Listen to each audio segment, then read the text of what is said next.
Sandeep, and I want to understand from you, right now, how many goods and services are out of the 18% tax bracket? I think the Prime Minister has made it very clear 99%, and only luxury and sin items will not be at 18%. So how many items and services actually exist outside of this bracket? Okay. Hi. So, see, primarily right now there are very few items which are under the 28% categories, and approximately there are 20 odd items. Most of these are either thin goods, as we call them, say for example tobacco or cold drinks or similar products.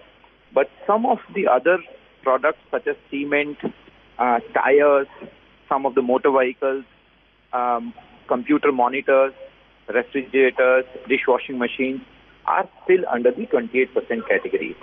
And primarily the discussion that appears right now is that as far as the consumer durable products are concerned, the government is intending to bring the rate of tax down for all those products from 28% to 18%. I do not believe that the thin products such as tobacco, aerated drinks, etc. would come out of the schedule, so they are likely to remain. So what is expected that except for 7-8 items such as tobacco, cigars, etc., all other items would be moved from 28%, or at least there would be a deliberation to move them from 28% to 18%. One of the important items in these would be motor vehicles. And we'll have to see what would be the fate of the motor vehicles, because motor vehicles currently attract 28% of tax and also additionally attract what we call as GST compensation cess. So effective rate of taxation is south of 40%. And whether the government will consider motor vehicles for 18% tax rate or not is something which would be interesting to see. But at least products like big televisions, computer monitors, tires, cements, some engines, it is expected that these goods may be moved from 20% to 18%. Yeah, I think as far as motor vehicles, electric cars, hybrid cars, SUVs go, politically, I don't see that coming down immediately. Let me go across to Ruchi Bhatia, who tracks the GST Council meets for us very, very closely. She's joining us on the phone line. Which is the 31st meeting tomorrow. It will begin and convene at 10:30 a.m. And coming at a time when the Prime Minister has made it clear 99% of the goods and services must fall under the 18% bracket. Rahul Gandhi says he's woken up the Prime Minister from his slumber. So even as politics carries on, what's on the agenda for tomorrow's meeting? Absolutely, Nantara. Looks like the Prime Minister has stirred a hornet's nest after he said that almost 99% of the items will be in the sub 18% category. And that has really started a war of words between the government as well as the Congress party, with not just Rahul Gandhi but the former Finance Minister P. Chidambaram also saying that this is belated wisdom that has dawned upon the government.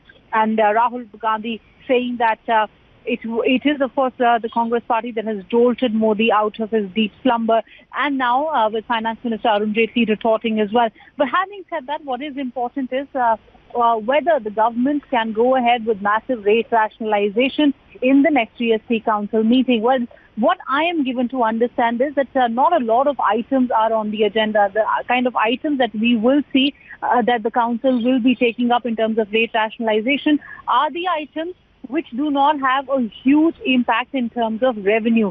So we're picking up that items such as the air conditioners, large TVs, computers could be the ones where the council will mull cutting the rates. But what is important to note is that big ticket items like cement, etc. are not on the agenda. That is going to have a huge implication in terms of revenue, and they are not on the agenda. There's some sort of a tweaking on GST laws that may come up, and the other important issues, disaster cess, sugar cess, those issues are also still pending with the group of ministers. So this is what we're picking up so far. Of course, all eyes will be on tomorrow's meeting. This is coming in at a time when there has been a lot of talk of rate rationalization. How much can the council really take is something that we will have to watch out for, given the fact that the GST collections are still very wobbly. It's almost been a year and a half, and we have seen only 2 months where the GST collections have surpassed that 1 lakh crore mark. Right, let's take it forward again with our guest. Thanks so much for that, Ruchi. Sandeep, when we talk about this rate rationalization coming in, it's quite important because that can lead to demand pickup, that can lead to better collections, which is probably, the motive to collect more and try and make the volumes at the most optimum level. Absolutely, Ashwin. See, first of all, without going into the politics of it, the government now has the benefit of data to decide what would be the actual impact of rationalization of rate on these products. And government has to balance between the revenue collection as well as the demand from the industry. Undoubtedly, any reduction in rate of tax would positively impact the demand basics of the economic. The only point that the government will have to see is that the rationalization is not half-hearted, because in past we have seen that, some of the televisions were bought into 18% category, whereas a major chunk of the televisions were left in the 28% category. So if the rationalization is full-fledged, the benefit is given to the full spectrum of products, I am sure that it would impact the demand and in long run would obviously lead to higher collection by the government. This is Pankaj over here, and I just wanted to ask that we had this implementation of GST. There were some implementation challenges which came in. Procedural issues now seem to be done, and now do you believe this is one of the last leg of rate rationalization, if any? I don't really believe that. I think that GST is an ongoing process. This is not really last leg of rationalization or simplification effort that we'll see from government. GST is still evolving. Yes, a major portion of initial hurdles have been taken care of, but there is still a lot to do. There is still a lot of expectation from industry as far as the clarifications are concerned. There are multiple different advanced rulings coming in from different states. The industry expects that there would be simplified and uniform implementation of the GST laws. So there is still a lot to be done, and it will take some time as and when the reports and the results from the first 500 days of the GST would come in. I am sure the GST Council will have to continuously intervene and interject and help the industry and the government to make GST a success story. Fair point, Sandeep. And we have to concede that it's supposed to be a one nation, one tax, given the peculiarities. You had 4 tax slabs. Let's see when the convergence happens. I'm going to make this my final question. While we're all watching out for what happens to housing, maybe something on cement, radial tires, that's the new expectation, ACs, large TVs. Sandeep, Chilana, there's also an expectation that the return forms will become simpler. The new Revenue Secretary of India used to head the very body, GSTN, that came out with the forms, the network, etc. You've already seen this being politicized with former Finance Minister P. Chidambaram 30 minutes back tweeting in Hindi that if you see some changes, is that a way of the government conceding the forms had been very difficult to start with. Now, this is work in progress. You're supposed to see the GSTN being divested, becoming a government company for that matter. And secondly, the return forms becoming simpler. Are you guys in the industry expecting that to happen tomorrow? And at a meeting for the first time, you will see a change in composition with the fact that Rajasthan, Chhattisgarh and Madhya Pradesh will no longer be represented by the BJP. That's something Arun Jaitley can no longer rely on, their support that is.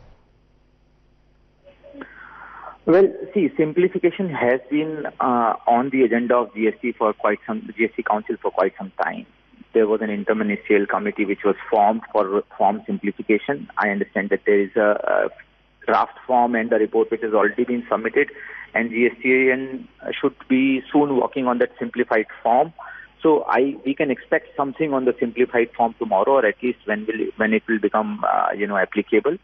As far as the decisions of the GST councils are concerned, I believe GST councils, irrespective of the politics, have till now been working with the true cooperative federalism, as a motto.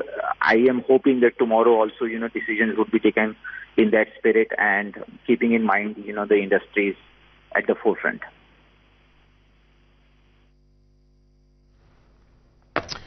Okay, Sandeep, let's leave it at that. We look forward to touching base with you tomorrow once the GST Council meet does conclude. Many thanks for joining us here.